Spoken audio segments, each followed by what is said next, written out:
Television often dramatized reality for entertainment, and prehistoric creatures like Dilophosaurus are no exception. Popular media has portrayed it as a small, quirky dinosaur with frills and venom, but fossil evidence reveals a much more imposing animal. Although it shot to global fame after appearing in a blockbuster dinosaur film, Dilophosaurus has actually been on scientists' radar for more than 8 decades. Its fossils were first uncovered in 1940 in northern Arizona's Kayenta Formation, a rock layer dating back to the early Jurassic. The discovery included 3 individuals of different sizes, one of which was nearly complete, making it one of the most significant theropod finds of its time.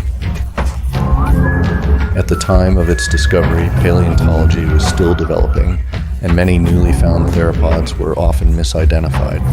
Dilophosaurus was no exception. Early researchers thought it was simply a new species of Megalosaurus, a common catch-all classification for Jurassic meat-eaters back then. This error remained in place for nearly 20 years until a more complete specimen was unearthed from the same Arizona site. The new fossil included a better preserved skull, which revealed something remarkable: a thin crest positioned just right of center. This discovery confirmed that the dinosaur had not one but 2 distinct crests, a feature that set it apart from Megalosaurus. With this new understanding, the animal was given a new name, Dilophosaurus, meaning two-crested lizard, and placed in its own unique family, Dilophosauridae, which currently includes only one other known relative, Dracovenator.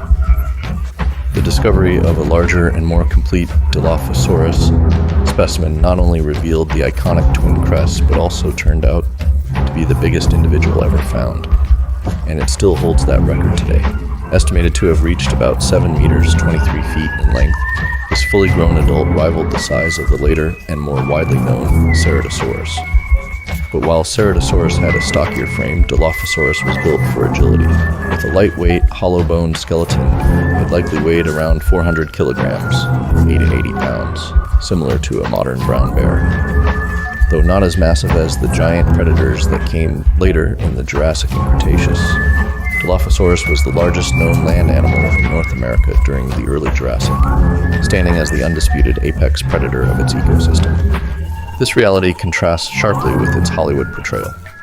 In Jurassic Park, it was deliberately scaled down in size to avoid confusion with the velociraptors, an artistic choice that unfortunately left many believing Dilophosaurus was a small secondary predator. Dilophosaurus are, for the first time in North America, the macropredators, and they're eating things like the longneck dinosaur Ceratosaurus, which among other animals of its age are the first long-necked dinosaurs in North America. Dilophosaurus was a dinosaur killer, and the apex predator in its environment. Bite marks on the bones of Pterosaurus support this interpretation in the absence of evidence of any other large predator living in the Cayenne Formation ecosystem. Several specimens of Dilophosaurus have numerous injuries and bite marks which show signs of healing. All of this suggests the violent lifestyle of an active predator, and one which may have engaged in frequent interspecies combat and possibly even cannibalism, just as many of its modern relatives do. Well, one recent study demonstrated that cassowary crests are an important structure for thermal regulation by flushing the air, filled crests with blood. Cassowaries can offload excess heat, which helps to keep their brains cool. In the hot tropical climate where they live, the hollow casts of hornbills may also help to amplify their calls. And because the air sacs throughout birds' bodies are connected back to their lungs, these air sacs help them to be highly efficient at absorbing oxygen while retaining water. When they breathe like modern birds, hollow spaces in the bones of Dilophosaurus didn't stop with the crest on its head. In fact, Dilophosaurus shows the first signs of these air sacs invading its vertebrae. This adaptation helped to lighten the bones, which helped enable Dilophosaurus and later large theropod dinosaurs to become giants, while increasingly elaborate air spaces in the bones of these smaller living theropods helped them become light enough to take flight.